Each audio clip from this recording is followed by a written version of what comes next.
Novel دشت وفا از قلم صبا مغل۔ مناہل جائے نماز پر بیٹھی رو رہی تھی کیونکہ اسے شدت سے اپنے ماں باپ یاد آ رہے تھے، کیونکہ آج اس کی سالگرہ تھی۔ کاش آپ دونوں ہوتے تو آج میری سالگرہ بھی منائی جاتی جیسے زمل کی منائی جاتی ہے۔ چاچا چاچی کے لیے میرا وجود سوائے بوجھ کے کچھ نہیں۔ ایک وہ شخص جس کے لیے میرا وجود معنی رکھنا چاہیے، وہ بھی 5 سال سے مجھے بھول چکا ہے۔ یا اللہ، پھر میں کیوں ہوں یہاں؟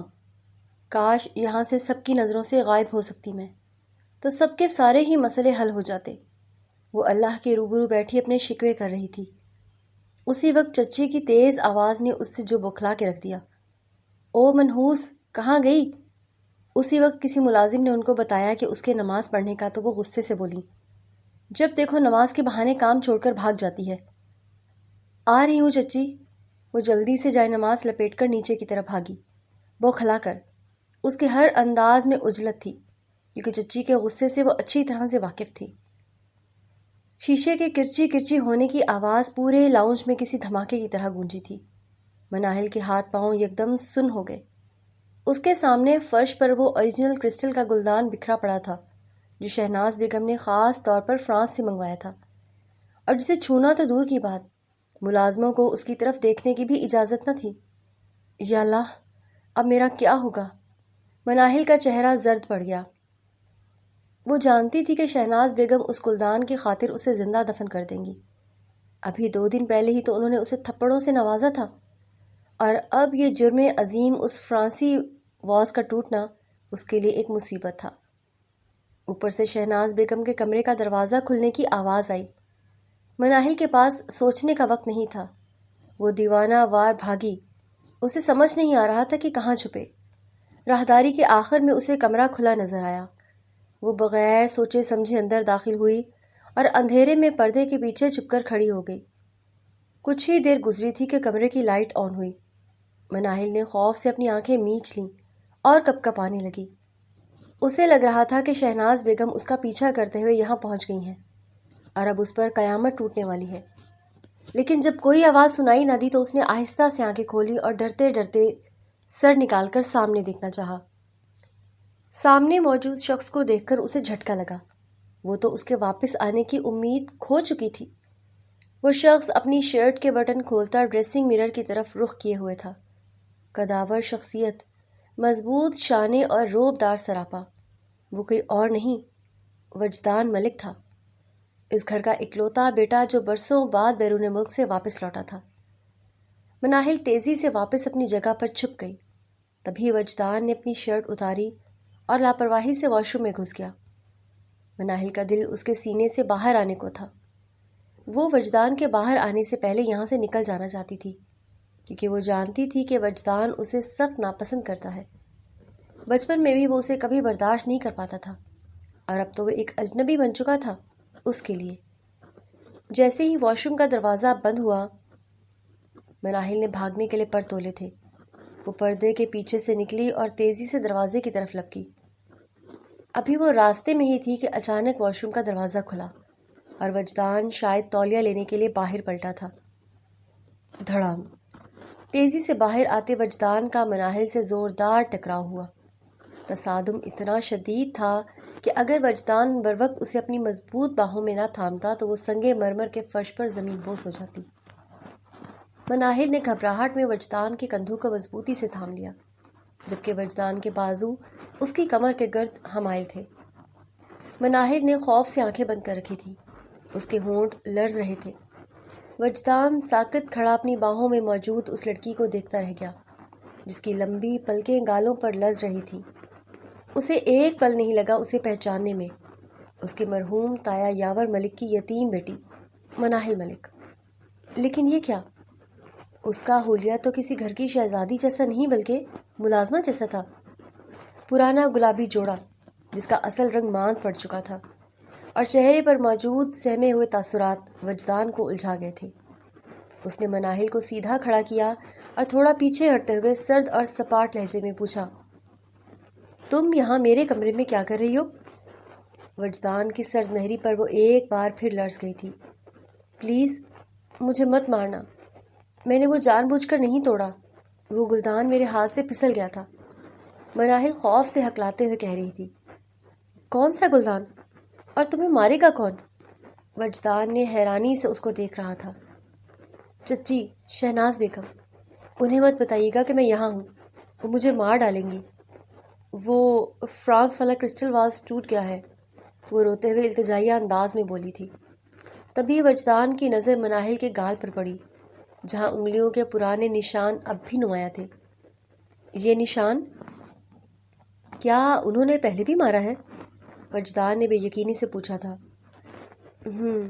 اس نے بھیگی آواز میں نظریں جھکائے کہا۔ وجدان ملک، جو 5 سال بعد پہلے اس لڑکی سے نفرت کر کے گھر چھوڑ گیا تھا کیونکہ اس کے بابا خاور ملک نے زبردستی اس کا نکاح مناہل سے کروایا تھا۔ وہ اکثر تم پر ہاتھ اٹھاتی ہیں؟ اس نے تفتیشی انداز اپنایا۔ جی، وہ جب بھی مجھے مارتی ہیں میں اس کمرے میں آ کر چھپ جاتی ہوں۔ یہ کمرہ ہمیشہ بند رہتا تھا، اس لیے یہاں کوئی نہیں آتا۔ ایک بار تو انہوں نے مجھے ایک دن کے لیے اسٹور روم میں بند کر دیا تھا۔ وجدان نے ایک گہرا سانس لیا اور اپنی شرٹ اٹھا کر پہننے لگا۔ اس کے ذہن میں 5 سال پرانی یادیں تازہ ہوئیں، جب اس کے والد خاور ملک نے مناہل کی جائیداد بچانے کے لیے زبردستی اس کا نکاح 15 سالہ مناہل سے کر دیا تھا۔ وہ اس وقت 25 سال کا تھا اور اس فیصلے کے خلاف احتجاجاً لندن چلا گیا تھا۔ ابھی وہ کچھ بولنے ہی والا تھا کہ دروازے پر دستک ہوئی۔ وجدان بیٹا، دروازہ کھولو، میں تمہارے لیے کافی لائی ہوں۔ شہناز بیگم کی محبت بھری آواز آئی۔ مناہل کے چہرے کا رنگ اڑ گیا۔ چچی آ گئی، پلیز انہیں مت بتائیے گا۔ وہ بدحواس ہو کر پردے کے پیچھے چھپنے لگی، لیکن وجدان نے اس کی کلائی پکڑ کر اسے روک لیا۔ یہیں کھڑی رہو، اس نے سخت لہجے میں حکم دیا۔ پلیز وجدان بھائی، وہ مجھے نہیں چھوڑیں گی، وہ منمنائی۔ اگر تم یہاں سے 1 انچ بھی ہلی تو ان سے پہلے میں تمہاری گردن مروڑ دوں گا۔ وجدان نے شعلہ اگلتی نگاہوں سے اسے دیکھا۔ مناہل اپنی جگہ جم گئی تھی۔ وجدان نے آگے بڑھ کر دروازہ کھول دیا۔ شہناز بیگم مسکراتی ہوئی اندر داخل ہوئی، لیکن جیسے ہی ان کی نظر وجدان کے پیچھے کھڑی مناہل پر پڑی، ان کے چہرے کے زاویے بدل گئے۔ تم یہاں کیا کر رہی ہو؟ اور میرا وہ قیمتی گلدان تم نے توڑا؟ اندھی ہو کر کام کرتی ہو؟ شہناز بیگم غصے سے آگے بڑھی اور اپنا ہاتھ ہوا میں لہرایا تھا۔ اس سے پہلے کہ ان کا ہاتھ مناہل کے گال تک پہنچتا، وجدان نے ہوا میں ہی ان کی کلائی تھام لی۔ شہناز بیگم حیرت سے اپنے بیٹے کو دیکھنے لگی۔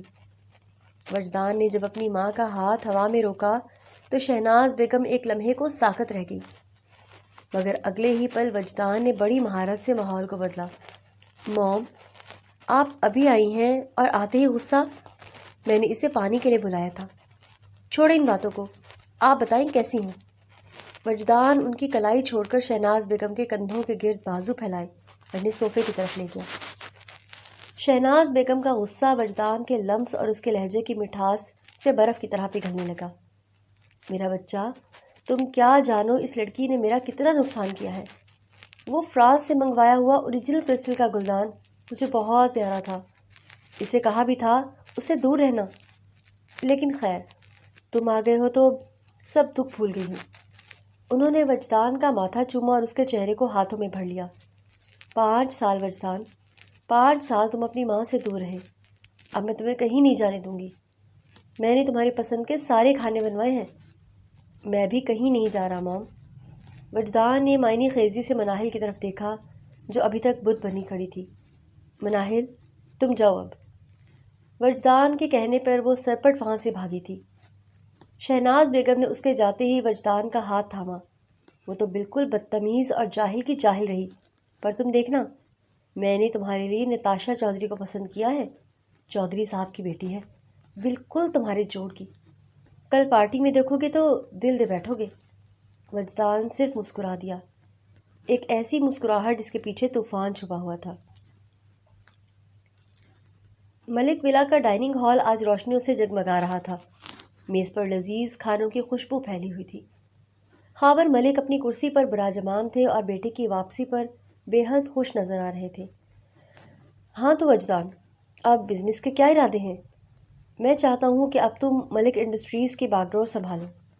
خاور ملک نے فوک اٹھاتے ہوئے پوچھا اور ساتھ ہی اپنا فیصلہ بھی سنا دیا۔ ڈیڈ، بزنس تو میں سنبھال ہی لوں گا، لیکن پہلے مجھے اپنی پرسنل لائف سیٹ کرنی ہے۔ وجدان نے بڑے سکون سے پلیٹ میں سالن نکالتے ہوئے کہا تھا۔ شہناز بیگم فوراً بول اٹھی، وہی تو میں کہہ رہی ہوں، کل نتاشا چودھری آ رہی ہے، ہم کل ہی بات پکی کر لیں گے۔ وہ پڑھی لکھی ہے، ماڈرن ہے، اور سب سے بڑھ کر ہمارے اسٹیٹس کی ہے۔ خاور ملک نے تائید میں سر ہلایا۔ تمہاری ماں ٹھیک کہہ رہی ہے وجدان، شادی اب تمہاری پہلی ترجیح ہونی چاہیے۔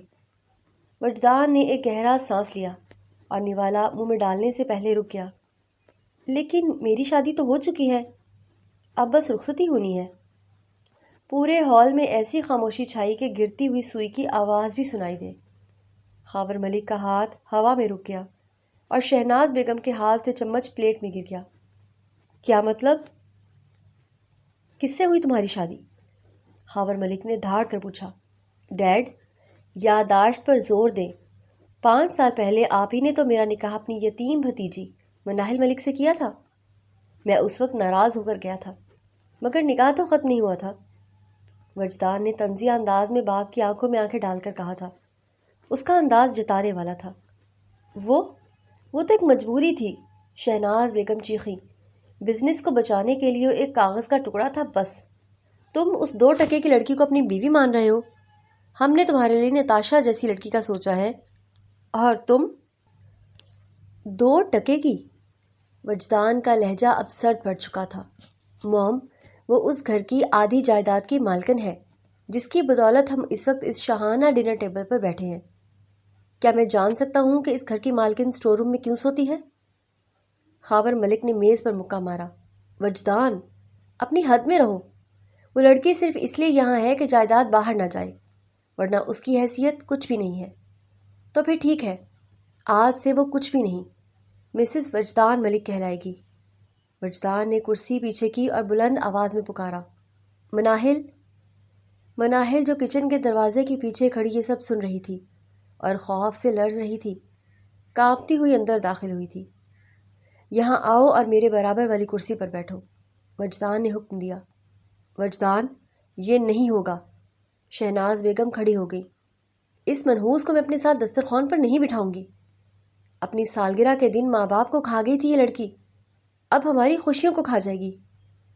اگر یہ یہاں نہیں بیٹھے گی تو وجدان ملک بھی اس گھر کا کھانا نہیں کھائے گا۔ فیصلہ آپ کا ہے ڈیڈ۔ وجدان نے چیلنجنگ انداز میں باپ کو دیکھا تھا۔ خاور ملک جانتے تھے کہ وجدان ایک بار ضد پر آ جائے تو وہ پیچھے نہیں ہٹتا۔ انہوں نے اشارے سے شہناز بیگم کو خاموش کرایا۔ مناہل مرنے والے انداز میں کرسی کھینچ کر وجدان کے ساتھ بیٹھ گئی، پر مناہل پر شدید گھبراہٹ سوار تھی اور ہاتھ بھی کانپ رہے تھے۔ وجدان نے اس کی پلیٹ میں کھانا نکالا اور جھک کر اس کے کان میں سرگوشی کی۔ کپ کپانا بند کرو، ورنہ میں تمہیں کرنٹ دے کر ایک ہی بار میں خاموش کروا دوں گا۔ مناہل نے سہم کر اسے دیکھا۔ اسے سمجھ نہیں آ رہا تھا کہ یہ شخص اس کا محافظ بن رہا ہے یا اس کے لیے نیا جلاد، مگر ایک بات طے تھی، ملک ولا میں برسوں سے جاری شہناز بیگم کی حاکمیت کو اب وجدان ملک کی صورت میں پہلا بڑا جھٹکا لگ چکا تھا۔ وجدان 5 سال پرانا وجدان نہ رہا، اب بدل چکا تھا۔ اگلی صبح جب سورج کی پہلی کرن ملک ولا کے در و دیوار پر پڑی تو معمول کے مطابق مناہل کچن میں ناشتہ تیار کرنے میں مصروف تھی۔ اس نے رات بمشکل 2 گھنٹے نیند لی تھی۔ وجدان کے کہے ہوئے الفاظ اس کے کانوں میں ہتھوڑوں کی طرح بج رہے تھے۔ وہ چولہے پر آملیٹ بنا رہی تھی کہ اچانک شہناز بیگم کچن میں داخل ہوئی۔ اس کے کندھے پر زور سے چٹکی بھری۔ منحوس لڑکی، کل رات تو بڑے پر لگے تھے تیرے، میرے بیٹے کے برابر بیٹھ کر کھانا کھا رہی تھی۔ یاد رکھنا، وجدان نے صرف تم پر ترس کھایا ہے، ورنہ تیری اوقات تو اس گھر کے پائیدان سے بھی کم ہے۔ چلو جلدی ہاتھ چلاؤ، نتاشا اور اس کے والدین دوپہر کو آ رہے ہیں، سارا گھر چمکنا چاہیے۔ مناہل نے سہم کر سر جھکا لیا۔ جی چچی۔ ابھی وہ پیاز کاٹنے ہی لگی تھی کہ کچن کے دروازے پر ایک روب دار آواز گونجی۔ مناہل، ہاتھ روکو اپنا۔ شہناز بیگم اور مناہل دونوں چونک کر مڑی۔ سامنے وجدان ملک بلیک ٹریک سوٹ میں کھڑا تھا۔ اس کے گیلے بال پیشانی پر بکھرے تھے جو اسے مزید پرکشش بنا رہے تھے۔ وجدان بیٹا، تم اتنی جلدی اٹھ گئے؟ بیٹھو، میں ناشتہ لگواتی ہوں۔ اور دن میں گھر رہنا، نتاشا آ جائے گی۔ شہناز بیگم نے مصنوعی مسکراہٹ سجائی۔ نہیں موم، ناشتہ میں باہر کروں گا، اور اکیلا نہیں، اپنی بیوی کے ساتھ۔ وجدان نے لفظ بیوی پر خاص زور دیتے ہوئے مناہل کی طرف دیکھا۔ مناہل، جاؤ، جا کر تیار ہو جاؤ، ہم شاپنگ پر جا رہے ہیں۔ مناہل کے ہاتھ سے چھری گرتے گرتے بچی، میں؟ لیکن چچی نے کام بتائے ہیں، اور نتاشا باجی آ رہی ہیں، وہ ہکلا کر بولی۔ آج سے تم اس گھر کا کوئی کام نہیں کرو گی، وجدان نے دو ٹوک لہجے میں کہا۔ رہی بات نتاشا کی تو وہ مہمان ہے، اسے ملازم سنبھال لیں گے۔ موم، آپ کو کوئی اعتراض تو نہیں؟ اس نے ابرو اچکا کر شہناز بیگم کو دیکھا، جن کا چہرہ غصے سے تمتما اٹھا تھا۔ وجدان، یہ تم کیا کر رہے ہو؟ نتاشا کے ساتھ شاپنگ پر چلے جانا، یہ اس قابل نہیں جسے ساتھ لے کر جاؤ۔ اس کا حلیہ تو دیکھو، لوگ کیا کہیں گے کہ ملک ولا کی بہو ایسی اجڑ ہے۔ شہناز بیگم نے طنز کا تیر چلایا۔ اسی لیے تو شاپنگ پر لے جا رہا ہوں موم، اسے مسز وجدان ملک بنانا ہے، اور میں جو ٹھان لوں وہ کر کے رہتا ہوں۔ وجدان نے مناہل کی طرف قدم بڑھائے۔ تم ابھی تک کھڑی ہو؟ 5 منٹ میں باہر گاڑی میں ملو مجھے، ورنہ میں اسی حلیے میں تمہیں اٹھا کر لے جاؤں گا۔ مناہل بدحواسی میں اپنے چھوٹے سے سٹور نما کمرے کی طرف بھاگی تھی۔ شہناز بیگم غصے سے پاؤں پٹکتی وہاں سے نکل گئیں، جبکہ وجدان کے لبوں پر ایک فاتحانہ مسکراہٹ تھی۔ شہر کے سب سے مہنگے مال میں مناہل وجدان کے پیچھے پیچھے ایسے چل رہی تھی جیسے کوئی قیدی جلاد کے پیچھے چلتا ہے۔ اس نے اپنا پرانا دوپٹہ مضبوطی سے اوڑھ رکھا تھا اور گردن جھکائے زمین کو دیکھ رہی تھی۔ نظریں اوپر رکھو مناہل، تم کوئی چور نہیں ہو، وجدان نے ایک ڈیزائنر بوتیک کے سامنے رکتے ہوئے کہا۔ وہ اندر داخل ہوئے تو سیلز گرلز وجدان کی شخصیت کو دیکھ کر فوراً متوجہ ہو گئی، لیکن جب ان کی نظر مناہل کے حلیے پر پڑی تو ان کے چہروں پر تحقیر آمیز مسکراہٹ آئی۔ وجدان نے یہ نوٹ کیا، اس کی آنکھوں میں سرد لہر دوڑ گئی۔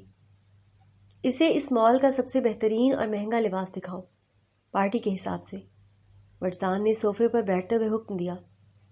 کئی گھنٹوں کی محنت کے بعد وجدان نے ایک خوبصورت ایمرلینڈ گرین رنگ کا میکسی ڈریس پسند کیا، جس پر نفیس کام تھا۔ اس کے ساتھ میچنگ ہیلز اور جیولری بھی لی اس نے۔ یہ سب بہت مہنگا ہے، چچی دیکھیں گی تو، مناہل نے دبی آواز میں کہا۔ وجدان اس کے قریب آیا اور اس کی آنکھوں میں جھانکا۔ شہناز بیگم کا ڈر اپنے دل سے نکال دو مناہل، آج رات تمہیں وہ مقام ملے گا جو تم سے بہت سال پہلے چھین لیا گیا تھا۔ بس ایک بات یاد رکھنا، آج رات تمہیں میرے ساتھ کھڑا ہونا ہے، کسی بزدل لڑکی کی طرح نہیں، بلکہ ایک ملکہ کی طرح۔ مناہل نے پہلی بار وجدان کی آنکھوں میں دیکھا۔ وہاں نفرت نہیں تھی، بلکہ ایک عجیب سا تحفظ تھا، جس نے اسے ایک لمحے کے لیے سکون بخشا تھا۔ چلو کچھ کھا کر پھر بقایا شاپنگ کریں گے۔ وجدان اتنا کہہ کر اس کا ہاتھ تھام کر اسے فوڈ کورٹ لے گیا تھا۔ مناہل کی حیرت چھپائے نہیں چھپ رہی تھی۔ شاپنگ مال میں وجدان نے صرف رات کی پارٹی کا جوڑا ہی نہیں لیا، بلکہ وہ مناہل کو ہر اس برانڈ پر لے گیا جہاں سے اس نے درجنوں سوٹ، قیمتی جوتے، ہینڈ بیگز اور میک اپ کا سامان خریدا، ساتھ ہی ساتھ مہنگے پرفیوم بھی۔ مناہل تو جیسے صدمے میں تھی، وہ بار بار وجدان کو روکنے کی کوشش کرتی، لیکن وجدان کا ایک تیکھا اشارہ اسے خاموش کروا دیتا۔ شام کے وقت جب وہ گھر لوٹے تو ان کے پیچھے ایک چھوٹی گاڑی سامان سے لدی ہوئی ملک ولا پہنچی تھی۔ وجدان گاڑی سے اترا اور ملازموں کو حکم دیا کہ سارا سامان اندر لایا جائے۔ شہناز بیگم جو نتاشا چودھری کی آمد کی تیاریوں میں مصروف تھیں، لاؤنج میں ڈھیر سارے شاپنگ بیگز دیکھ کر ٹھٹک گئیں۔ وجدان، یہ سب کیا ہے؟ اتنا سامان، کیا نتاشا کے لیے کچھ خریدا ہے تم نے؟ انہوں نے امید بھری نظروں سے بیگز کی طرف دیکھتے ہوئے پوچھا۔ نہیں، یہ سب مناہل کا سامان ہے، وجدان نے لاپرواہی سے گھڑی اتارتے ہوئے کہا۔ شہناز بیگم کے پیروں تلے سے زمین نکل گئی۔ مناہل کا؟ اس لڑکی کے لیے تم نے اتنی شاپنگ کی ہے وجدان؟ ہوش کے ناخن لو، یہ سارا کچرا اسٹور روم میں بھرنے کے لیے پیسے ضائع کیے تم نے۔ تبھی ایک ملازم کافی سارے بیگ اٹھائے پریشانی میں وجدان کے پاس آیا۔ صاحب، یہ مناہل بیوی کا اتنا سارا سامان ان کے چھوٹے سے اسٹور روم میں کیسے آئے گا؟ وہاں تو جگہ ہی نہیں ہے۔ شہناز بیگم نے ایک طنزیہ کہا لگایا۔ دیکھا، میں نے کہا تھا نا کہ اس کی اوقات ہی نہیں ہے ان چیزوں کی۔ وجدان، یہ سارا سامان واپس کرواؤ۔ وہ اسٹور روم میں اس کے پرانے کپڑوں کے ساتھ یہ سب نہیں سما سکتا۔ وجدان نے اطمینان سے صوفے کی پشت سے ٹیک لگائی اور ملازم کو دیکھا۔ کس نے کہا کہ یہ سامان اسٹور روم میں جائے گا؟ شہناز بیگم کی ہنسی حلق میں پھنس گئی تھی۔ یہ سارا سامان اٹھاؤ اور میرے کمرے میں شفٹ کر دو۔ آج سے مناہل ملک وہیں رہے گی۔ وجدان کی آواز پورے ہال میں گونجی تھی۔ وجدان! خاور ملک جو ابھی ابھی سیڑھیوں سے اترے تھے غصے سے چلائے، تمہارا دماغ ٹھکانے ہے؟ تم اس لڑکی کو اپنے بیڈ روم میں بٹھاؤ گے؟ وہ میری منکوہا ہے ڈیڈ، اور میری بیوی۔ میرا کمرہ میرا ذاتی فیصلہ ہے۔ وجدان نے دو ٹوک جواب دیا۔ اور ہاں موم، مناہل اب سے کوئی کام نہیں کرے گی۔ اسے اس کے کمرے میں سامان سیٹ کرنے میں مدد دیں، کیونکہ رات کو اسے پارٹی کے لیے تیار بھی ہونا ہے۔ مناہل جو ایک کونے میں کھڑی یہ سب سن رہی تھی، اسے لگا جیسے وہ کوئی خواب دیکھ رہی ہو۔ وہ شخص جو 5 سال پہلے اسے دیکھنا نہیں چاہتا تھا، آج اس کے لیے اپنے ماں باپ سے ٹکرا گیا تھا۔ ملازموں نے فوراً سامان وجدان کے کمرے کی طرف لے جانا شروع کر دیا۔ شہناز بیگم کا چہرہ غصے سے لال پیلا ہو رہا تھا۔ وہ جانتی تھی کہ آج رات نتاشا چودھری آ رہی ہے، اور اگر اس نے مناہل کو وجدان کے کمرے میں اور اس نئے روپ میں دیکھ لیا تو ان کا بنایا ہوا سارا پلان خاک میں مل جائے گا۔ وجدان مناہل کے قریب سے گزرتے ہوئے رکا اور دھیرے سے بولا، جاؤ اپنا سامان سنبھالو۔ آج کے بعد تمہیں کبھی کسی اسٹور روم میں چھپنے کی ضرورت نہیں پڑے گی۔ مناہل نے کانپتے ہوئے اپنے نئے کمرے کی طرف قدم بڑھا دیے، جہاں اس کی زندگی ایک نیا موڑ لینے والی تھی۔ خاور ملک اور شہناز بیگم کے ماتھے پر پسینہ آ گیا تھا۔ وجدان کا یہ روپ ان کے لیے بالکل غیر متوقع تھا۔ جیسے ہی مناہل سیڑھیاں چڑھ کر وجدان کے کمرے کی طرف گئی، خاور ملک نے غصے سے وجدان کا بازو پکڑ کر اسے اسٹڈی روم کی طرف دھکیلا۔ پاگل پن بند کرو وجدان، اندر آؤ اور میری بات سنو۔ خاور ملک نے دروازہ لاک کرتے ہوئے دھاڑ کر کہا۔ شہناز بیگم بھی پیچھے ہی آئی تھیں۔ وجدان بیٹا، تم جذباتی ہو رہے ہو۔ شہناز بیگم نے اس کے قریب آ کر اسے سمجھانے کی کوشش کی۔ تمہیں اندازہ بھی ہے کہ تم کیا کر رہے ہو؟ نتاشا چودھری کوئی عام لڑکی نہیں ہے، وہ چودھری گروپ آف انڈسٹریز کی اکلوتی وارث ہے۔ تو میں کیا کروں موم؟ وجدان نے بے نیازی سے صوفے پر بیٹھتے ہوئے پوچھا۔ خاور ملک نے میز پر ہاتھ مارتے ہوئے کہا، تمہیں سمجھ کیوں نہیں آ رہا؟ ملک انڈسٹریز اور چودھریز کے درمیان ایک بہت بڑا بزنس مرج ہونے جا رہا ہے۔ یہ ڈیل اربوں روپے کی ہے وجدان، اور چودھری صاحب نے صاف لفظوں میں کہا ہے کہ یہ پارٹنرشپ صرف تب ہوگی جب یہ بزنس رشتہ داری میں بدلے گا۔ نتاشا سے تمہاری شادی کا مطلب ہے کہ ہم پورے ریجن کے بزنس ٹائکون بن جائیں گے۔ اور وہ لڑکی مناہل؟ وجدان نے سرد لہجے میں پوچھا، کیا وہ اس گھر کی تذلیل کے لیے پیدا ہوئی ہے؟ شہناز بیگم نے اسے ٹوکا۔ مناہل کا کیا ہے؟ اسے ایک کونے میں پڑا رہنے دو، وہ تمہارے نکاح میں ہے، یہ بات کسی کو پتہ نہیں ہے۔ ہم چپکے سے اسے طلاق دے کر کسی اچھی جگہ رشتہ کر کے چھوٹے شہر میں سیٹل کر دیں گے، جائیداد کا کچھ حصہ دے کر اس کا منہ بند کر دیں گے۔ لیکن نتاشا، وہ تمہارے اسٹیٹس کی ہے، وہ تمہارے بزنس کو 4 چاند لگا دے گی۔ خاور ملک نے آگے بڑھ کر وجدان کے کندھے پر ہاتھ رکھا۔ بیٹا، بزنس میں جذبات کی نہیں، مفاد کی ضرورت ہوتی ہے۔ مناہل سے تمہیں کیا ملے گا؟ کچھ نہیں۔ وہ جاہل ہے، ڈری سہمی رہتی ہے، وہ کسی بزنس پارٹی میں تمہارے ساتھ کھڑی ہونے کے قابل بھی نہیں ہے، جبکہ نتاشا تمہارے لیے کامیابیوں کے نئے دروازے کھول دے گی۔ تمہارا اور نتاشا کا رشتہ ملک خاندان کی تقدیر بدل دے گا۔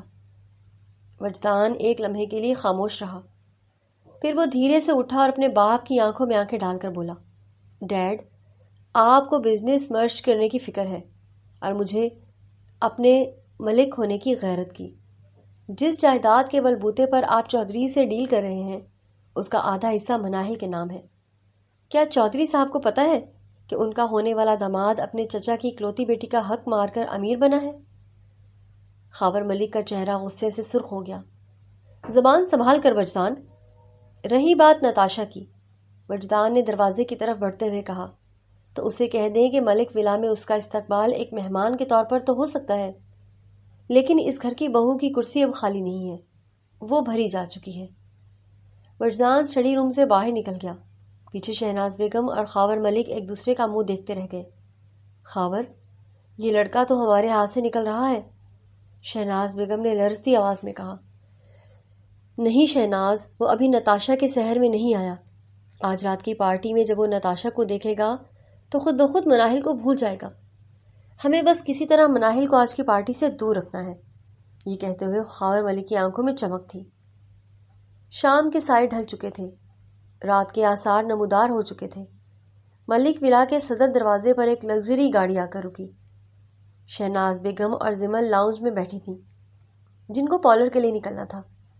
جب انہوں نے دیکھا کہ شہر کے سب سے مہنگے اور مشہور سیلون کی ایکسپرٹ اپنی اسسٹنٹ کے ساتھ داخل ہوئی تھی، ان کے پیچھے ایک اور جیولر شاپ کی لڑکی جو جیولری کے کیسز لائی تھی، انہیں دیکھ کر شہناز بیگم حیرت سے کھڑی ہو گئی۔ یہ سب کیا ہے زمل؟ کیا تم نے سیلون والوں کو گھر بلایا ہے؟ شہناز بیگم نے تعجب سے پوچھا تھا۔ نہیں موم، میں تو خود سیلون جانے والی تھی۔ زمل نے بھی حیرت سے ان لوگوں کو دیکھا تھا۔ تبھی ٹیم کی ہیڈ جو ایک مشہور میک اپ آرٹسٹ تھی آگے بڑھی۔ السلام علیکم، ہمیں وجدان ملک صاحب نے بھیجا ہے مسز وجدان کو شام کی پارٹی کے لیے تیار کرنے کے لیے۔ شہناز بیگم کے چہرے پر ایک لمحے کو خوشی آئی کہ شاید وجدان نے اپنی ماں اور بہن کے لیے سب کیا ہے، لیکن جیسے ہی آرٹسٹ نے مسز وجدان کا کہا تو ان کے ماتھے پر بھل پڑ گئے۔ مسز وجدان؟ تمہارا مطلب ہے نتاشا چودھری؟ لیکن وہ تو ابھی آئی ہی نہیں۔ شہناز بیگم کی بات ابھی ادھوری تھی کہ سیڑھیوں پر وجدان نمودار ہوا۔ نہیں موم، یہ ٹیم مناہل کے لیے آئی ہے، وجدان نے سپاٹ لہجے میں کہا اور آرٹسٹ کو اشارہ کیا، اوپر آ جائیں، میری وائف وہاں آپ کا انتظار کر رہی ہیں، انہیں بیسٹ لک ملنی چاہیے، جلدی آئیں۔ زمل کا منہ غصے اور حسد سے کھلا کا کھلا رہ گیا۔ بھائی، آپ کا دماغ تو ٹھیک ہے؟ اس 2 ٹکے کی ملازمہ پر آپ اتنا پیسہ ضائع کر رہے ہیں؟ شہر کی سب سے بڑی آرٹسٹ اس کا میک اپ کرے گی۔ شہناز بیگم سے تو جیسے بولا ہی نہیں جا رہا تھا۔ وجدان، یہ میری اور تمہاری بہن کی توہین ہے۔ ہم خود سیلون جا رہی ہیں اور تم اس جاہل لڑکی کے لیے گھر پر یہ VIP پروٹوکول دے رہے ہو۔ اگر آپ کو حسد ہو رہا ہے موم تو آپ بھی یہی تیار ہو سکتی ہیں، لیکن مناہل آج رات اس گھر کی بہو بن کر سب کے سامنے آئے گی۔ وجدان نے گھڑی کی طرف دیکھتے ہوئے کہا، ٹیم، آپ کے پاس 2 گھنٹے ہیں۔ I want her to look stunning۔ Artist اور اس کی ٹیم سامان سمیت وجدان کے کمرے کی طرف بڑھ گئی، جہاں مناہل خوفزدہ سی بیٹھ کے کونے پر بیٹھی تھی۔ شہناز بیگم اور زمل لاؤنج میں کھڑی جل بھن کر کوئلہ ہو رہی تھی۔ ان کو اپنی یہ بے عزتی لگ رہی تھی کہ وجدان نے ان کے بجائے مناہل کے لیے میک اپ آرٹسٹ بلائی اور اب احسان کے طور پر ان کو بھی سروس دلوا رہا ہے۔ یہ ان کے انا کو کہاں گوارا تھا کہ خیرات میں ملی عنایتیں قبول کرتیں۔ اس لیے شہناز بیگم اور زمل نے سوچ لیا کہ وہ اس سروس کا کوئی فائدہ نہیں لیں گی۔ موم، بھائی کو کیا ہو گیا ہے؟ وہ اس مناہل کو سر پر چڑھا رہے ہیں۔ اگر نتاشا نے یہ دیکھ لیا تو وہ 1 منٹ نہیں رکے گی یہاں۔ زمل نے غصے سے پاؤں پٹکے اور فکر مندی کا اظہار کیا تھا۔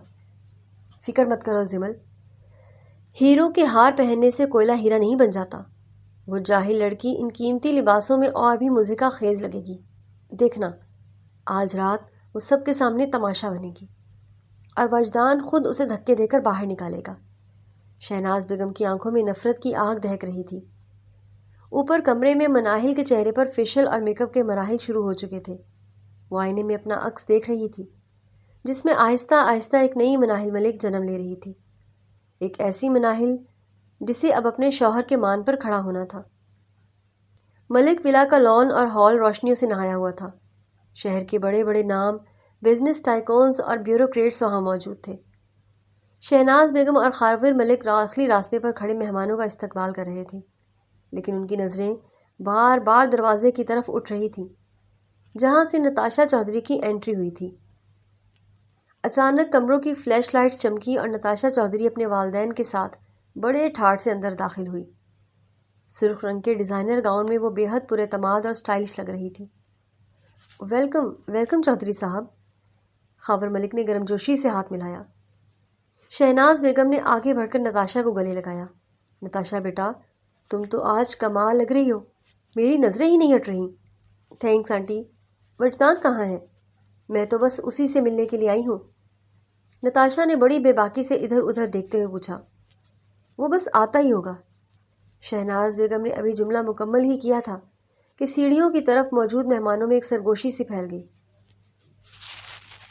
وجدان ملک بلیک ٹکسیڈو میں ملبوس انتہائی پرکشش اور روبدار انداز میں سیڑھیوں کے دہانے پر کھڑا تھا، لیکن وہ اکیلا نہیں تھا۔ اس کا بازو ایک لڑکی کے گرد حمائل تھا جس نے زمردی سبز رنگ کا شاہانہ لباس پہن رکھا تھا۔ نفیس میک اپ اور بالوں کے سٹائل نے مناہل کے چہرے کی قدرتی حسن کو 4 چاند لگا دیے تھے۔ اس کی آنکھوں میں اب وہ پہلے والا خوف نہیں بلکہ ایک عجیب سا وقار تھا۔ وجدان اسے لے کر دھیرے دھیرے سیڑھیاں اتر رہا تھا۔ نتاشا جو مسکراتے ہوئے وجدان کی طرف بڑھ رہی تھی، مناہل کو دیکھ کر وہیں ٹھٹک گئی۔ اس کے چہرے کی مسکراہٹ غائب ہو گئی۔ وجدان، یہ کون ہے؟ نتاشا نے ناگواری اور حیرت کے ملے جلے لہجے میں پوچھا تھا۔ وجدان نتاشا کے بالکل سامنے آ کر رکا۔ اس کی آنکھوں میں نتاشا کے لیے کوئی خاص کشش یا گرم جوشی نہیں تھی، بلکہ ایک سرد مہری اور ناگواری واضح تھی۔ ہیلو نتاشا، وجدان نے رسمی سے انداز میں کہا اور پھر بڑے فخر سے مناہل کی طرف دیکھا۔ ملو، یہ مناہل ملک ہے، میری بیوی اور ملک انڈسٹریز کے 50% پارٹنر۔ پورے ہال میں جیسے سانپ سونگھ گیا۔ نتاشا کا چہرہ غصے سے سرخ ہو گیا۔ بیوی؟ وجدان، تم مذاق کر رہے ہو؟ یہ لڑکی؟ آنٹی نے تو کہا تھا کہ تم سنگل ہو اور تمہارے لیے میرا رشتہ طے ہو رہا ہے۔ وجدان نے ایک طنزیہ نظر اپنی ماں پر ڈالی جو شرمندگی اور غصے سے زمین میں دھنستی جا رہی تھی۔ رشتہ تو ان سے طے کیا جاتا ہے جو آزاد ہو نتاشا۔ میں تو برسوں پہلے اس رشتے میں بندھ چکا تھا۔ میری ماں شاید تمہیں حقیقت بتانا بھول گئی تھی۔ وجدان نے مناہل کے ہاتھ پر اپنی گرفت مضبوط کی، جسے دیکھ کر نتاشا کے تن بدن میں آگ لگ گئی۔ تمہارا ذوق اتنا گرا ہوا ہوگا، میں سوچ بھی نہیں سکتی تھی۔ ایک ایسی لڑکی جس کا کوئی لیول ہی نہیں۔ نتاشا نے مناہل کو حقارت سے دیکھا۔ لیول انسان کے کردار اور اس کے اخلاق سے ہوتا ہے نتاشا، اور مناہل ملک میں یہ دونوں خوبیاں ہیں۔ وجدان نے سرد لہجے میں وار کیا۔ امید ہے تم مہمان کے طور پر پارٹی انجوائے کرو گی۔ Excuse me. وجدان مناہل کو لے کر مہمانوں کے درمیان چلا گیا، جبکہ نتاشا چودھری بھری محفل میں اپنی تذلیل پر دانت پیستی رہ گئی۔ شہناز بیگم کا بزنس مرج کرنے کا خواب کرچی کرچی ہو کر ان کے قدموں میں بکھر چکا تھا۔ نتاشا چودھری، جو خود کو اس شہر کی ملکہ سمجھتی تھی، ایک ایسی لڑکی کے ہاتھوں مات کھا رہی تھی جسے وہ اپنے پیر کی دھول بھی نہیں سمجھتی تھی۔ نتاشا سے اپنی یہ تذلیل برداشت نہ ہوئی تھی۔ وہ ہاتھ میں پکڑا جوس کا گلاس لہراتی ہوئی دوبارہ وجدان اور مناہل کے سامنے آئی۔ اس کی نظریں مناہل کے قیمتی لباس اور چمکتے چہرے پر تھیں، جہاں حسد صاف چھلک رہا تھا۔ بیوی؟ نتاشا نے ایک زہریلی ہنسی کے ساتھ مناہل کا جائزہ لیا۔ وجدان، تم اسے چاہے جتنے بھی قیمتی کپڑے پہنا دو، اس کے چہرے سے وہ ملازمہ والا خوف نہیں جائے گا۔ کیا تم واقعی اس ڈری سہمی چوہیا کو بزنس سرکل میں اپنی بیوی کہو گے؟ یہ تو تمہارے سامنے بولنے کی ہمت بھی نہیں رکھتی۔ مناہل نے سہم کر اپنی نظریں جھکائیں اور وجدان کا ہاتھ چھوڑنا چاہا، لیکن وجدان نے اس کی کلائی پر اپنی گرفت مزید مضبوط کر لی۔ نتاشا مناہل کے مزید قریب آئی اور سرگوشی کے انداز میں بولی، مگر اتنی آواز میں کہ آس پاس کے لوگ سن لیں۔ بولی، سنو لڑکی، تمہاری اوقات میں تمہیں یاد دلا دوں، تم صرف ایک عارضی کھلونا ہو۔ وجدان جیسے مرد تم جیسی لڑکیوں پر صرف ترس کھاتے ہیں۔ محبت نتاشا چودھری جیسی لڑکی سے کی جاتی ہے۔ وجدان کے صبر کا پیمانہ لبریز ہو گیا۔ اس نے نتاشا کی بات کا جواب دینے کے بجائے قریب پڑے مائک کو اٹھایا اور اسٹیج کی طرف بڑھ گیا۔ پورے ہال کی توجہ اس کی طرف مرکوز ہو گئی تھی۔ خواتین و حضرات، توجہ فرمائیں۔ وجدان کی آواز پورے ملک ولا میں گونجی۔ آج کی یہ پارٹی میری واپسی کی خوشی میں ہے، لیکن میں چاہتا ہوں کہ آپ سب ایک حقیقت سے آگاہ ہو جائیں۔ اس نے اپنا ہاتھ مناہل کی طرف بڑھایا۔ مناہل کانپتے قدموں سے اس کے پاس پہنچی۔ وجدان نے سب کے سامنے اس کا ہاتھ تھاما اور بلند آواز میں اعلان کیا، یہ مناہل ملک ہے، میرے مرحوم تایا یاور ملک کی بیٹی اور میری قانونی بیوی۔ آج سے 5 سال پہلے ہمارا نکاح ہوا تھا، اور آج میں آفیشلی اعلان کرتا ہوں کہ ملک انڈسٹریز کی جائیداد کا وہ 50% حصہ جو اس کے نام ہے، اب اس کے شوہر یعنی میرے پاس نہیں، بلکہ بہت جلد براہ راست مناہل کے اختیار میں ہوگا۔ وہ صرف میری بیوی نہیں، اس سلطنت کی برابر کی مالکن ہے۔ شہناز بیگم کے ہاتھ سے گلاس چھوٹ کر فرش پر گرا، جبکہ نتاشا چودھری کا چہرہ ایسا ہو گیا جیسے کسی نے اسے سریعام تھپڑ مار دیا ہو۔ وجدان یہاں نہیں رکا۔ اس نے نتاشا کی طرف دیکھ کر مائک میں ہی کہا، اور کچھ لوگ لیول کی بات کر رہے تھے تو سن لیں۔ مناہل ملک کا لیول یہ ہے کہ وہ اس گھر کی شہزادی ہے، کسی کی محتاج نہیں۔ اس کی خاموشی اس کی کمزوری نہیں، اس کی شرافت ہے، اور اب اس کی شرافت کی حفاظت کرنا وجدان ملک کا کام ہے۔ نتاشا مزید ایک پل وہاں نہ رک سکی۔ وہ پیر پٹکتی ہوئی اپنے والدین کی طرف بڑھی تھی۔ مہمانوں میں مبارکبادوں کا ایک شور بلند ہوا، جبکہ خاور ملک اور شہناز بیگم اپنی شکست کا کڑوا گھونٹ بھر کر رہ گئے۔ مناہل نے آنسو بھری نظروں سے وجدان کو دیکھا۔ اسے یقین نہیں آ رہا تھا کہ جو شخص اس کے لیے عذاب بن کر گیا تھا وہی آج اس کے لیے سائبان بن کر لوٹا تھا۔ پارٹی میں ہونے والے اس دھماکے کے بعد فضا سوگوار ہو چکی تھی۔ چودھری صاحب کا چہرہ غصے سے تمتما رہا تھا۔ ان کی اہلیہ کی آنکھوں سے شعلے نکل رہے تھے۔ انہوں نے ایک لمحہ ضائع کیے بغیر خاور ملک اور شہناز بیگم کو آڑے ہاتھوں لیا۔ خاور ملک، یہ توہین ہے ہماری۔ چودھری صاحب کی آواز دھاڑ کی طرح گونجی۔ آپ نے ہمیں یہاں اپنی بیٹی کی تذلیل کروانے کے لیے بلایا تھا، ہمیں اندھیرے میں رکھا کہ وجدان کنوارا ہے، جبکہ وہ پہلے سے اس 2 ٹکے کی لڑکی کے نکاح میں تھا۔ چودھری صاحب، میری بات تو سنیں۔ خاور ملک نے ہاتھ جوڑنے والے انداز میں صفائی دینا چاہی۔ کچھ نہیں سننا ہمیں۔ نتاشا کی والدہ نے شہناز بیگم کو حقارت سے دیکھا۔ شہناز، تم تو ایلیٹ کلاس کی معزز خاتون بنتی تھی، اپنی بھتیجی کو ملازمہ بنا کر رکھا اور خواب نتاشا کے دیکھ رہی تھی۔ شرم آنی چاہیے آپ لوگوں کو۔ آج کے بعد چودھریز اور ملک کا کوئی بزنس مرج نہیں ہوگا۔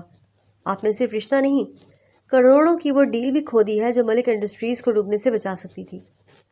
نتاشا روتی ہوئی باہر کی طرف نکلی۔ اس کے والدین غصے میں پیر پٹکتے اس کے پیچھے نکل گئے۔ ملک فیملی نے وقت سے پہلے ڈنر شروع کر دیا تاکہ مہمانوں کی کانا پھوسی ختم ہو جائے جو چودھری صاحب ان کی اہلیہ کی وجہ سے محفل میں شروع ہونی تھی۔ وجدان ملک ہر چیز سے بے نیاز اپنی بیوی کو ساتھ لیے خوشگوار انداز میں باتیں کر رہا تھا۔ کچھ ہی دیر میں وہ ہال میں جو روشنیوں سے بھرا تھا خالی ہو گیا، کیونکہ ڈنر ختم ہوتے ہی سب مہمان جانے لگے۔ مناہل، جو اب تک کسی مشینی گڑیا کی طرح وجدان کے ساتھ کھڑی تھی، موقع ملتے ہی اپنا ہاتھ چھڑا کر تیزی سے سیڑھیوں کی طرف بھاگی۔ وہ اپنے اس چھوٹے سے اسٹور روم میں پناہ لینا چاہتی تھی جہاں اسے سکون ملتا تھا۔ اس کا دل بری طرح دھڑک رہا تھا۔ اسے لگ رہا تھا کہ اب جو طوفان آئے گا وہ اسے بہا کر لے جائے گا۔ جیسے ہی آخری مہمان گیا، خاور ملک اور شہناز بیگم کسی زخمی شیر کی طرح وجدان پر جھپٹے۔ تباہ کر دیا تم نے وجدان، سب کچھ راکھ کر دیا۔ خاور ملک نے وجدان کا بازو دبوچا جو اپنی بیوی کے پیچھے اوپر جا رہا تھا۔ اسے رکنا پڑا خاور ملک کے اس اقدام کی وجہ سے۔ تمہیں پتہ ہے چودھری صاحب کے جانے کا کیا مطلب ہے؟ ملک انڈسٹریز دیوالیہ ہونے کے قریب ہے۔ وہ ڈیل ہماری آخری امید تھی۔ اور میری عزت کا کیا وجدان؟ شہناز بیگم نے غصے سے کہا۔ پورے شہر میں میرا سر نیچا کر دیا تم نے۔ اس منحوس مناہل کی خاطر اپنی ماں کی تذلیل کروائی۔ وہ جاہل لڑکی اب اس گھر کی مالکن بنے گی۔ میں اسے ابھی دھکے دے کر باہر نکالتی ہوں۔ غصے سے پاگل ہو کر سیڑھیوں کی طرف بڑھی تھی، لیکن وجدان نے ان کا راستہ روک لیا۔ اس کی آنکھوں میں ایسی سرخی اور روب تھا کہ شہناز بیگم کے قدم وہیں جم گئے۔ بہت ہو گیا موم، بہت تذلیل کر لی آپ نے اس کی پچھلے 5 سالوں میں۔ وجدان کی آواز نیچی مگر حد درجہ خطرناک تھی۔ ڈیڈ، اگر آپ کا بزنس ایک لڑکی کے سہارے پر کھڑا تھا تو اس کا ڈوب جانا ہی بہتر ہے۔ میں نے مناہل پر کوئی احسان نہیں کیا، میں نے صرف اپنے شوہر ہونے کا حق ادا کیا ہے اور سچ کو ایکسیپٹ کیا ہے۔ وجدان ان دونوں کو وہیں چھوڑ کر سیڑھیاں چڑھنے لگا۔ وہ سیدھا اسٹور روم کی طرف گیا جہاں مناہل اپنے پرانے بستر پر بیٹھی رو رہی تھی۔ وجدان نے بغیر کچھ کہے اس کا بازو پکڑا، اسے کھڑا کیا۔ چھوڑیں مجھے، پلیز، آپ مجھے میرے حال پر چھوڑ دیں۔ چچی مجھے مار ڈالیں گی، میں یہی ٹھیک ہوں۔ وہ ہچکیوں سے رو رہی تھی۔ میں نے کہا تھا نا مناہل کہ اب تم کبھی نہیں چھپو گی۔ وجدان نے اسے تقریباً گھسیٹتے ہوئے نکالا تھا۔ شہناز بیگم اور خاور ملک نیچے ہال سے یہ سب دیکھ رہے تھے۔ وجدان مناہل کو لے کر سیدھا اپنے بیڈ روم میں داخل ہوا۔ ان کے سامنے زور سے دروازہ بند کر کے اسے لاک کر دیا۔ اندر کمرے میں مناہل فرش پر ڈھیر ہو گئی۔ وجدان نے اپنی ٹائی ڈھیلی کی اور اس کے سامنے گھٹنوں کے بل بیٹھ گیا۔ آج کے بعد تم اس کمرے سے باہر قدم نہیں رکھو گی جب تک میں ساتھ نہ ہوں۔ یہ تمہارا گھر ہے مناہل، اور یہ تمہارا کمرہ ہے۔ مناہل نے سہم کر اسے دیکھا تھا۔ کمرے کا بھاری بھرکم دروازہ بند ہوتے ہی باہر کا شور تھم گیا، لیکن مناہل کے اندر کا طوفان اب بھی عروج پر تھا۔ وہ فرش پر بیٹھی اپنے زمردی سبز لباس کے گھیرے کو مٹھیوں میں بھینچے پھچکیوں سے رو رہی تھی۔ وجدان نے چند لمحے اسے اس حالت میں دیوتا دیکھا۔ وہ اٹھا، پھر خاموشی سے ایک گلاس پانی بھر لایا اور دوبارہ اس کے سامنے گھٹنوں کے بل بیٹھ گیا۔ پانی پیو مناہل۔ وجدان کا لہجہ اب وہ شعلہ بار نہیں تھا جو باہر شہناز بیگم کے سامنے تھا۔ مناہل نے لرزتے ہاتھوں سے گلاس تھاما اور 2 گھونٹ بھر کر اسے ایک طرف رکھ دیا۔ اس نے ہمت جمع کی، اپنی بھیگی ہوئی نظریں اٹھا کر وجدان کے چہرے پر جمائیں جب بے تاثر تھا۔ کیوں کیا یہ سب آپ نے؟ اس کی آواز اتنی مدھم تھی کہ بمشکل سنائی دی۔ وجدان نے گہرا سانس لیا اور صوفے پر بیٹھتے ہوئے اسے دیکھا۔ کیا مطلب؟ آپ تو مجھ سے نفرت کرتے تھے۔ مناہل نے ہمت سمیٹ کر اپنا دکھ زبان پر لایا۔ آپ تو 5 سال پہلے اس لیے گھر چھوڑ کر گئے تھے کہ آپ کو میرا چہرہ دیکھنا بھی گوارا نہیں تھا۔ آپ کو لگتا تھا کہ میرے آنے سے آپ کے تایا تائی کی محبت بڑھ گئی ہے۔ پھر آج سب کے سامنے مجھے اپنی بیوی تسلیم کرنا، مجھے اپنا حق دلانا، نتاشا جیسی لڑکی کی تذلیل کرنا، یہ سب کیوں؟ صرف ہمدردی کے لیے؟ وجدان کی آنکھوں میں ایک پل کے لیے گزرا ہوا وقت لہرایا۔ وہ اٹھ کر کھڑکی کے پاس چلا گیا اور باہر کے اندھیرے کو دیکھنے لگا۔ نفرت تو آج بھی ہے مناہل۔ وجدان کے اس جملے پر مناہل کا دل جیسے ایک پل کو دھڑکنا بھول گیا۔ لیکن وہ نفرت تم سے نہیں، خود سے ہے۔ مجھے لگتا تھا کہ تم نے مجھ سے میرے اپنوں کو چھین لیا ہے، اس لیے میں ضد میں ملک ولا سے دور رہا۔ لیکن جب میں واپس آیا اور تمہیں اس حالت میں دیکھا، وہ مڑا اور مناہل کے قریب آ کر اسے غور سے دیکھنے لگا۔ میں نے تمہیں اپنے کمرے میں چھپتے دیکھا، تمہارے چہرے پر ان تھپڑوں کے نشان دیکھے جو میری ماں نے مارے تھے۔ مجھے احساس ہوا کہ جس لڑکی کو میں اپنا دشمن سمجھ کر میدان چھوڑ گیا تھا، وہ تو بے سہارا ہو کر میرے ہی خالی کمرے کی دیواروں میں پناہ ڈھونڈ رہی تھی۔ مناہل کی آنکھوں سے ایک اور آنسو گرا۔ وجدان نے جھک کر اس کے آنسو کو اپنی انگلیوں کی پور سے صاف کیا، جس پر مناہل لرز کر رہ گئی۔ تو میری منکوہا ہو مناہل، چاہے یہ نکاح زبردستی ہوا ہو یا جائیداد بچانے کے لیے، لیکن وجدان ملک کے نام کے ساتھ جڑا ہر رشتہ وہ اس کی عزت ہے۔ اگر میں آج تمہارے ساتھ نہ کھڑا ہوتا تو شاید مرنے کے بعد اپنے تایا کو کبھی منہ دکھانے کے قابل نہ ہوتا۔ مناہل نے اپنی نظریں جھکا لیں۔ لیکن چچی اور چچا جان، وہ آپ کو کبھی معاف نہیں کریں گے۔ نتاشا سے رشتہ ٹوٹنے کا مطلب ہے ملک انڈسٹریز کی تباہی۔ آپ نے میری خاطر اپنا سب کچھ داؤ پر لگا دیا۔ وجدان کے لبوں پر ایک تلخ مسکراہٹ آئی۔ جو سلطنت ایک یتیم لڑکی کے آنسوؤں پر کھڑی ہو، اسے گر جانا ہی بہتر ہے۔ تم فکر مت کرو، اب سے اس کمرے کی دہلیز تمہارا حصار ہے۔ تمہاری ہر ضرورت یہاں پوری ہوگی، اور تمہاری اجازت کے بغیر کوئی اس دروازے کے اندر نہیں آئے گا، پھر چاہے وہ میری ماں ہی کیوں نہ ہو۔ وجدان نے الماری سے اپنا نائٹ سوٹ نکالا اور واش روم کی طرف بڑھ گیا۔ جاتے جاتے وہ رکا اور مناہل کو مخاطب کیا۔ لباس بدلو اور سو جاؤ۔ کل سے تمہاری زندگی کا ایک نیا باب شروع ہو رہا ہے، جہاں تم ملازمہ نہیں بلکہ اس گھر کی اصل مالکن ہو۔ مناہل اسے جاتے ہوئے دیکھتی رہی۔ اس کے لیے یہ یقین کرنا مشکل تھا کہ جس شخص سے وہ پوری زندگی ڈرتی رہی، وہی آج اس کے ٹوٹے ہوئے وجود کو سہارا دینے کے لیے سامنے کھڑا تھا۔ اگلی صبح ملک ولا کی فضا میں ایک عجیب سی گھٹن تھی۔ شہناز بیگم رات بھر سو نہیں سکی تھی۔ ان کے دماغ میں صرف انتقام کی آگ جل رہی تھی۔ تھوڑی دیر بعد وجدان اور مناہل سیڑھیوں سے اترتے نظر آئی۔ مناہل نے وجدان کے دیے ہوئے کپڑوں میں سے ایک سادہ مگر نفیس سوٹ پہن رکھا تھا، مگر اس کے قدموں میں وہی پرانی ہچکچاہٹ تھی۔ وجدان نے محسوس کیا کہ وہ ڈر رہی ہے۔ اس نے رک کر مناہل کا ہاتھ تھاما، اسے اپنے ساتھ لے کر ڈائننگ ٹیبل تک آیا۔ خاور ملک اخبار پڑھ رہے تھے، جبکہ شہناز بیگم اور زمل پہلے سے ہی وہاں موجود تھی۔ مناہل کو وجدان کے ساتھ یوں دیکھ کر شہناز بیگم کے ماتھے پر بل پڑ گئے۔ بیٹھو مناہل۔ وجدان نے کرسی کھینچی اور اسے اپنے برابر بٹھا دیا۔ وجدان، یہ سب کیا تماشا ہے؟ خاور ملک نے اخبار ایک طرف پٹکتے ہوئے کہا۔ تمہیں اندازہ ہے کہ رات جو تم نے کیا اس کے بعد چودھری صاحب نے ہماری کمپنی کے شیئرز بیچنا شروع کر دی ہیں۔ ہم کروڑوں کے خسارے میں جا رہے ہیں۔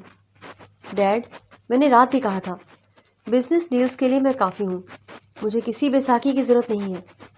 خاص کر ایک عورت کا سہارا لے کر مجھے کچھ نہیں کرنا۔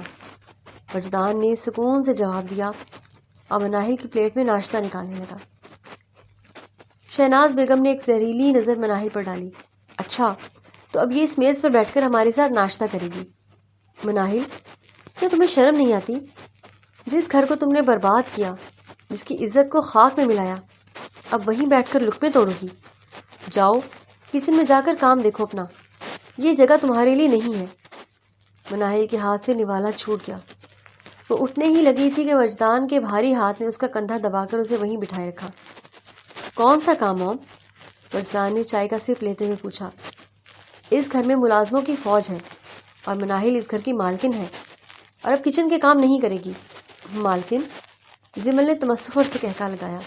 بھائی، ایک سٹور روم میں رہنے والی لڑکی جسے میرے پرانے کپڑے پہننے کی عادت ہو، وہ اس گھر کو کیا خاک سنبھالے گی؟ اسے تو ٹھیک سے چھری کاٹنا بھی پکڑنا نہیں آتا۔ اس کے لہجے میں طنز تھا۔ مناہل کا چہرہ زرد پڑ گیا تھا۔ زمل کی بات سن کر اور ہاتھ سے روٹی کا نوالا گر گیا واپس پلیٹ میں۔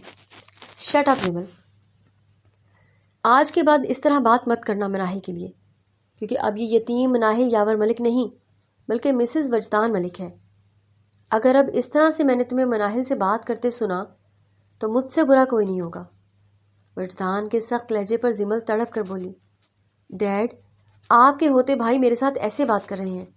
وہ شدت سے رو پڑی، جس پر خاور ملک نے کہا، وجدان تمہاری ہمت کیسے ہوئی اپنی اکلوتی بہن سے ایسے بات کرنے کی؟ ڈیڈ، اگر پہلے آپ یہ سب روک لیتے تو نوبت یہاں تک نہ آتی۔ یہ آپ کا فرض تھا اپنی یتیم بھانجی کی عزت نفس کا خیال رکھنا، اسے بھی ویسی محبت دیتے جیسے زمل کو دے رہے ہیں۔ وجدان کی بات خاور ملک کو شدید ناگوار گزری، پر کچھ کہہ نہ سکے۔ پھر زمل نے کچھ کہنے کے لیے منہ کھولنا چاہا تو وجدان نے اسے ٹوکتا ہوا بولا، تم چپ رہو زمل، اور میری بات کان کھول کر سن لو اور یاد کر لو، میں اپنی ذمہ داری سے پیچھے نہیں ہٹوں گا۔ مناہل کی عزت کروں گا بھی اور کرواؤں گا بھی، سمجھی؟ زمل کے ساتھ ساتھ شہناز بیگم اور خاور ملک بھی حیرت سے اس کو دیکھ رہے تھے اور کچھ لمحوں بعد گھورنے لگے، پر وہ بے نیاز ہو کر مناہل کے ہاتھ سے جو نوالا گرا تھا پلیٹ میں، زمل کے بے عزتی کرنے پر وہ دوبارہ وجدان نے اٹھایا، اس کے منہ کی طرف بڑھا دیا۔ وجدان کی زن مریدی کی انتہا نے سب کچھ شوق کر دیا تھا، پر ساتھ ہی ساتھ مناہل بھی شوق تھی۔ وہ مغرور اور خوبصورت وجدان کو دیکھتی رہ گئی۔ کبھی جو سب سے زیادہ اس کے خلاف تھا، آج اس کے لیے سب کے خلاف ہونے کے لیے تیار ہو گیا تھا۔ مناہل کا دل عجیب انداز میں دھڑکنے لگا۔ وہ اسے نوالے کھلا رہا تھا اور مناہل کی پلکیں حیا سے لرز رہی تھی، ہتھیلیاں بھیگنے لگی تھی۔ لگتا ہے سارا کھانا میرے ہاتھ سے کھانے کا ارادہ ہے۔ نو پرابلم، میں یہ بھی کر لوں گا۔ تو مجھے کھلانے کا تم ذمہ لوگی؟ وجدان کے زیر لب مسکرا کر کہنے پر بوکھلا کر مناہل نے خود سے نوالا اٹھا کر کھانا شروع کر دیا، جس پر وہ مصنوعی خفگی سے بولا، چلو صبر کرو مسز وجدان، تمہارا بھی وقت آئے گا جب تم کو بھی مسز وجدان اپنے ہاتھ سے نوالے کھلائے گی۔ وجدان کا یہ روپ اور انداز سب کے لیے نیا اور انوکھا تھا۔ مناہل کا چہرہ لال ہو چکا تھا، جبکہ زمل اور شہناز بیگم نے طنزیہ منہ بنایا، جبکہ خاور ملک نے اگنورنس سے کام لیا۔ وجدان ملک نے اب سوچ لیا تھا کہ بزنس خود سنبھالے گا۔ اسے معلوم تھا کہ خاور ملک اور شہناز بیگم اسے جذباتی طور پر کمزور کرنے کی کوشش کریں گے، اس لیے اس نے اگلے ہی دن آفس جانے کا فیصلہ کر لیا تھا۔ اگلی صبح وجدان پورے ٹھاٹ کے ساتھ ملک انڈسٹریز کے ہیڈ آفس پہنچا۔ 5 سال بعد اسے اپنی کرسی پر بیٹھے دیکھ کر پرانے ملازمین کے چہروں پر اطمینان، جبکہ خاور ملک کے وفاداروں کے چہروں پر ہوائیاں اڑنے لگیں۔ ابھی وہ اپنی فائل دیکھ ہی رہا تھا کہ دفتر کا دروازہ دھاڑ سے کھلا اور خاور ملک اندر داخل ہوئے۔ یہ کیا بدتمیزی ہے وجدان، تم نے اکاؤنٹس فریز کروا دیے؟ مارکیٹ میں ہماری ساکھ مٹی میں مل رہی ہے۔ خاور ملک غصے سے چلا رہے تھے۔ وجدان نے اطمینان سے ٹیک لگائی، اپنی کرسی کی بیک سے اور کرسی گھمائی۔ ڈیڈ، ساکھ تب مٹی میں ملتی ہے جب آپ کسی کا حق مارتے ہیں۔ میں نے صرف مناہل کا حصہ الگ کیا ہے۔ اب کمپنی کو چلانے کے لیے نئے خون اور نئی انویسٹمنٹ کی ضرورت ہے۔ انویسٹمنٹ؟ خاور ملک نے تمسخر سے ہنستے ہوئے کہا، چودھری صاحب کے جانے کے بعد اس شہر میں کوئی تمہارے ساتھ ہاتھ نہیں ملائے گا۔ ہم سڑک پر آ جائیں گے وجدان. چودھریز کے ساتھ یہ دشمنی ہمیں بھاری پڑ سکتی ہے. سمجھنے کی کوشش کرو. وجدان کے لبوں پر ایک فاتحانہ مسکراہٹ آئی. آپ کو شاید غلط فہمی ہوئی ہے. میرا انویسٹر چودھری صاحب سے کہیں زیادہ طاقتور ہے. اسی لمحے وجدان کے پی اے نے دروازہ کھولا اور ایک وجیح پر اعتماد اور جدید سوٹ میں ملبوس شخص اندر داخل ہوا. اس کی شخصیت سے ایک خاص رعب جھلک رہا تھا. میرا نہیں خیال کہ مجھے یہاں کسی تعارف کی ضرورت ہے. آنے والے نے مسکراتے ہوئے اپنی اینک اتاری. خاور ملک کے پیروں تلے سے زمین نکل گئی. دانیال درانی؟ دانیال درانی جو درانی گروپس کا اکیلا وارث اور انٹرنیشنل مارکیٹ کا بیتاج بادشاہ تھا، وجدان کا سب سے قریبی دوست تھا. کیسے ہو وجدان؟ دانیال نے آگے بڑھ کر وجدان سے ہاتھ ملایا اور پھر خاور ملک کی طرف مڑا. ملک صاحب، آپ کے بیٹے نے جب مجھے فون کر کے بتایا کہ اسے ملک اینڈ درانی مرچر کے لیے ایک پارٹنر چاہیے تو میں ایک پل کے لیے بھی نہیں ہچکچایا. خاور ملک ساکت کھڑے رہ گئے. جس بزنس مرجر کے لیے وہ نتاشا کے سامنے جھک رہے تھے، وجدان نے اس سے کئی گنا بڑی ڈیل اپنے ایک فون پر پکی کر لی تھی. دانیال، تم جانتے ہو کہ تم کس کے ساتھ پارٹنرشپ کر رہے ہو؟ خاور ملک نے سنبھلنے کی کوشش کی. جی بالکل، دانیال نے کرسی پر بیٹھتے ہوئے کہا. میں وجدان ملک اور اس کی وائف مناہل ملک کے ساتھ پارٹنرشپ کر رہا ہوں کیونکہ 50% شیئرز کی مالکن وہ ہیں اور وجدان میرا بھائی ہے. اس کے لیے میں پوری مارکیٹ سے ٹکرا سکتا ہوں. وجدان نے اپنے باپ کی آنکھوں میں شکست صاف لکھی دیکھی تھی کیونکہ خاور ملک کو لگ رہا تھا وہ وجدان کو جلد منا لیں گے نتاشا سے شادی کرنے کے لیے. پر اب ان کو لگ رہا تھا کہ چودھریز سے ان کے تعلقات خراب ہونے والے ہیں کیونکہ وجدان نے کوئی راستہ نہ چھوڑا تھا جس سے وہ چودھری کی خواہش پوری کر سکیں. اور چودھری کے لیے اپنی بیٹی نتاشا کی خوشی سے بڑھ کر کچھ نہ تھا. ڈیڈ، اب آپ گھر جائیں اور آرام کریں. کمپنی کے معاملات اب میں اور دانیال سنبھالیں گے. اور ہاں، مناہل کو بتائیے گا کہ اس کا شوہر اس کا حق واپس لے آیا ہے. خاور ملک بغیر کچھ کہے ہارے ہوئے جواری کی طرح دفتر سے باہر نکل گئے. دانیال نے وجدان کے کندھے پر ہاتھ رکھا. یار، بھابھی کی حالت کا سن کر بہت دکھ ہوا. تم فکر مت کرو، اب ہم ان لوگوں کو بتائیں گے کہ بزنس کیسے کیا جاتا ہے. شکریہ دانیال. وجدان کی آنکھوں میں عزم تھا. ابھی تو صرف شروعات ہے. مجھے مناہل کو وہ ہر خوشی لوٹانی ہے جو ان لوگوں نے اس سے چھینی تھی. انشاءاللہ ایسا ہی ہوگا. نیت اچھی ہو تو راستے خود بخود بن جاتے ہیں اور منزل ضرور ملتی ہے. شام کے سائے گہرے ہو رہے تھے جب وجدان کی گاڑی ملک ولا کے پورچ میں آ کر رکی. اس کے ساتھ دانیال دورانی کی کار بھی تھی. شہناز بیگم اور زمل لاؤنج میں بیٹھی نتاشا سے فون پر معذرتیں کر رہی تھی جب وجدان ایک نہایت وجیح اور پرکشش شخص کے ساتھ اندر داخل ہوا. دانیال دورانی کی شخصیت میں ایک ایسی مغناطیسی کشش تھی کہ زمل جو اب تک غصے میں تھی اسے دیکھتے ہی ساکت رہ گئی. دانیال کا قد اور سراپا، گہری آنکھیں اور مہنگے اطالوی سوٹ کی تراش خراش نے اسے ایک لمحے میں سحرزدہ کر دیا تھا. مام، یہ میرا بہترین دوست اور اب ملک انڈسٹریز کا نیا پارٹنر ہے، دانیال دورانی. وجدان نے فاتحانہ لہجے میں تعارف کروایا تھا.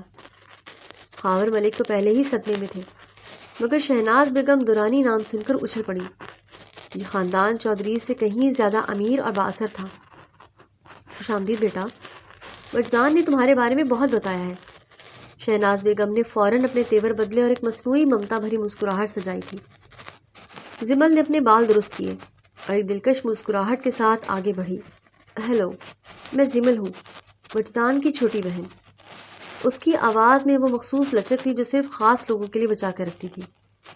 دانیال نے محض ایک سرسری سی نظر زمل پر ڈالی اور سر کے اشارے سے ہیلو کہہ کر خاموش ہو گیا، جیسے اسے زمل کی موجودگی سے کوئی خاص فرق نہ پڑا ہو. زمل کو اپنی اس نظر اندازی پر تھوڑی سبکی محسوس ہوئی مگر دانیال کا یہی بے نیازی والا انداز اسے مزید متاثر کر گیا.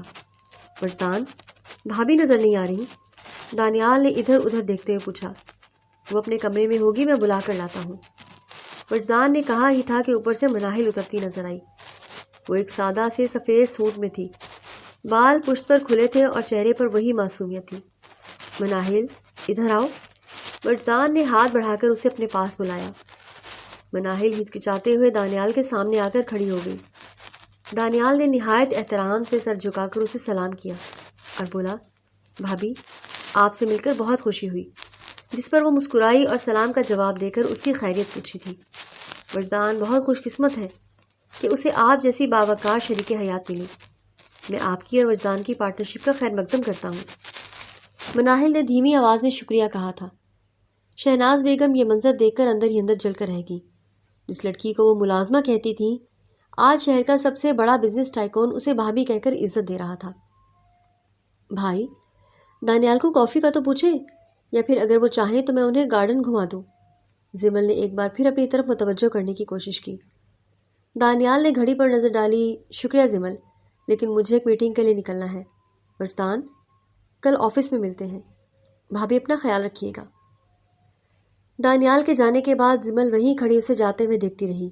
اس کی آنکھوں میں اب حسد نہیں بلکہ ایک نئی خواہش نے جنم لے لیا تھا۔ وہ نتاشا کے دکھ کو بھول چکی تھی۔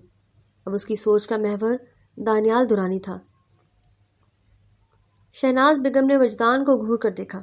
وجدان، تم نے بزنس ڈیل تو کر لی، لیکن کیا تمہیں اندازہ ہے کہ تم مناہل کو کتنا سر پر چڑھا رہے ہو؟ موم، میں نے اسے سر پر نہیں چڑھایا، اسے اس کے مقام پر بٹھایا ہے۔ اب آپ کو سمجھ آ گیا ہوگا کہ مناہل کی اوقات کیا ہے۔ وجدان مناہل کا ہاتھ تھام کر اوپر کی طرف بڑھ گیا، جبکہ زمل ابھی تک دانیال کے سحر میں کھوئی ہوئی سوچ رہی تھی کہ اسے دوبارہ کیسے ملنا ہے دانیال سے۔